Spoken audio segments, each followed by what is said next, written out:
মনে রাখবেন, প্রত্যেকটা হাসির পেছনে একটা কষ্ট লুকিয়ে আছে।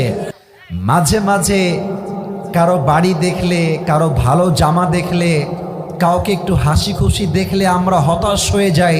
আমরা ভাবি হয়তোবা সে আমার চাইতে অনেক ভালো আছে। না না না না, মনে রাখবেন, প্রত্যেকটা হাসির পেছনে একটা কষ্ট লুকিয়ে আছে।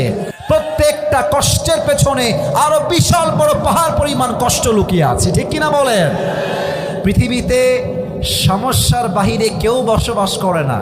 জনপ্রিয় ব্যক্তির সমস্যা একরকম, নন ফেমাস ব্যক্তির সমস্যা আর একরকম, ধনীর সমস্যা একরকম, গরিবের সমস্যা একরকম। পৃথিবীতে সমস্যাবিহীন কেউ নয়। বাট মূল কথা হচ্ছে, বান্দা তার প্রত্যেকটা অবস্থায় যদি বলতে পারে আলহামদুলিল্লাহ আলা কুল্লি হাল, I am okay, I am perfect, I am just grateful to my lord,